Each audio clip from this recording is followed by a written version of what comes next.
Wrong exit. The wind howled outside, a miserable, scraping sound like bone on frozen ground. My old Ford, bless its rusted heart, groaned against it, pushing through the endless white canvas of a middle American winter night. Figures flitted at the edge of my high beams, snow whipping sideways, phantom shapes conjured by fatigue and the sheer, mind-numbing emptiness of the highway. Another 3 hours, maybe 4, and I'd be clear. Or as clear as a man like me ever gets. My past, you see, wasn't so much shady as it was stained, like spilled ink on an old ledger. Events, choices, things you can't scrub off no matter how many miles you put between yourself and the origin point. That's why I was out here, driving through this godforsaken tundra, putting distance between then and now. My eccentricity, folks tell me, is just a byproduct of seeing too much too close up for too long. A coping mechanism, maybe, or maybe I was just born a little sideways. The dashboard clock glowed a hostile red, 2:17 a.m. My eyes felt like marbles rolling in sand. I'd been on the road for 15 hours, pushing it harder than I should. A sign loomed, ghostly in the snow, Exit 17 local access. My original route was Exit 18. Just one more, stay focused. But the thought of a greasy spoon diner, a cup of coffee strong enough to dissolve spoon, prickled at the edges of my consciousness. My stomach rumbled its ascent. Just one exit early. No harm in that. Probably a gas station. A lit-up sign promising caffeine and lukewarm sausage rolls. A brief respite. My turn signal clicked. A lonely mechanical heartbeat in the vast silence. I steered the Ford onto the exit ramp. Immediately, something felt off. The ramp itself was narrower than the highway, poorly plowed. The snowbanks piled high on either side like forgotten walls. The air grew colder, pressing against the glass. Not just the wind chill, but a palpable, unnatural cold. The kind that sinks into your bones and whispers things about forever. At the bottom of the ramp, instead of the expected intersection, the road simply continued, unmarked, meandering into a thicket of skeletal trees clawing at the bruised, moonless sky. No signs of civilization. No streetlights. Just asphalt swallowed by snow and shadows. A prickle of unease, like static electricity, crawled up my spine. My shady past had taught me to trust that feeling. It was the same chill I'd felt when a seemingly normal conversation turned into a threat, or when a locked door wasn't quite locked.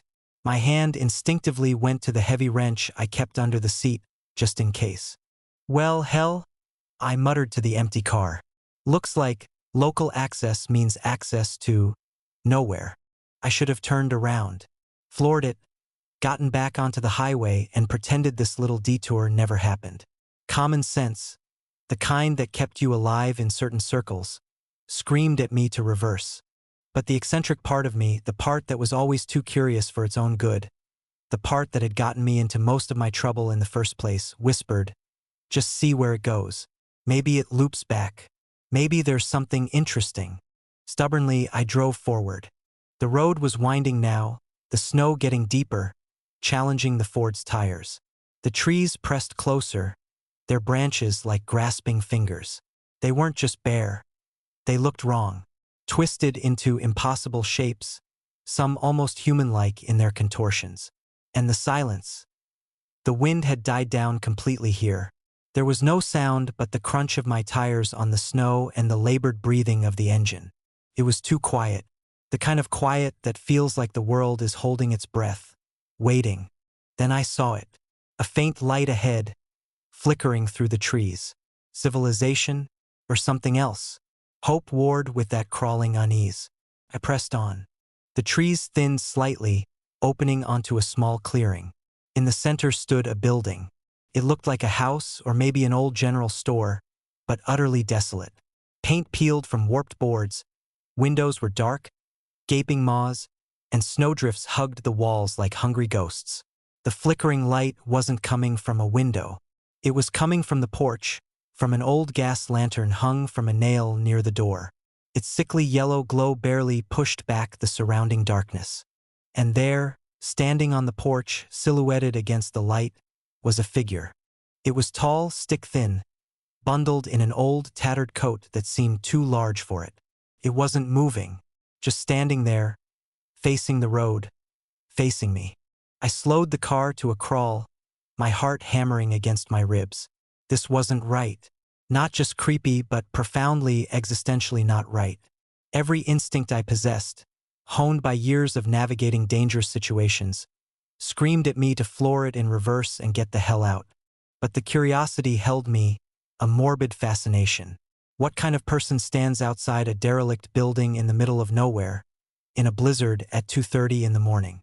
I stopped the car about 50 feet away, keeping the engine running. The figure didn't react, didn't wave, didn't move, just stood there utterly still. I flicked my high beams on. The intense light cut through the snow, illuminating the figure more clearly. And that's when the true horror began to sink in. The figure didn't have a face. Not that it was obscured by a hat or scarf. It simply smoothed into the darkness under the coat's hood, like a featureless void. The hands, visible where they emerged from frayed cuffs, were too long, the fingers bending at impossible angles. And the posture, it wasn't standing naturally. It was leaning, slightly tilted, as if the building itself was holding it up, or as if it was a marionette whose strings were held by something behind the door. A low hum started in the car, not from the engine, but seeming to emanate from the building, or perhaps the figure. It wasn't a sound I could place, more of a vibration that resonated in my teeth and echoed in my empty stomach. It sounded like 1,000 starving voices whispering just below the threshold of hearing. My foot was on the brake, trembling. My mind, usually cluttered with cynical observations and dark memories, was suddenly starkly, terrifyingly clear. This wasn't human. This wasn't natural. This wrong exit hadn't just led me off the highway. It had led me off the map of reality. The figure on the porch finally moved. Slowly, deliberately, it raised one of those impossibly long, jointless arms and pointed a bent finger directly at my car. The humming intensified, vibrating the steering wheel under my hands. The flickering light of the lantern on the porch seemed to glow with an unnatural, hungry intensity. The air around the figure seemed to shimmer, distorting the heavy snowfall behind it. And then, from the darkness of the doorway behind the figure, another shape emerged. Not a figure, but something lower, wider. Something that scraped against the wood as it moved. Panic, cold and sharp, finally pierced through the morbid curiosity. My shady past had prepared me for human monsters, for betrayal, for violence. But not for this. This felt ancient and wrong, like a forgotten corner of the world was waking up and it was angry I was here. I slammed the gear shift into reverse. The tires spun on the deep snow for a heart-stopping second before catching. The Ford lurched backward. My eyes were glued to the porch. The second shape was fully visible now, low and hunched, moving with a jerky, insect-like gait. The pointing figure remained, unmoving, silent. I wrenched the wheel, turning the car around in a wide, desperate arc. My high beams swept across the clearing again, briefly illuminating the horrors gathered on the porch. For a split second, I thought I saw something else inside the dark windows of the house, reflections that weren't mine, faces pressed against the glass. Then I was facing back the way I came, the dark, tree-lined road stretching ahead like a black tunnel in the snow. I floored the gas pedal. The engine roared, pulling me away from that place, away from the unnatural cold and the silent, pointing figure. But as I sped back down the winding, snow-choked road, the humming sound followed me. It wasn't fading. It was getting louder, a chorus of whispers rising from the darkness behind me. A sound that promised I hadn't just taken the wrong exit.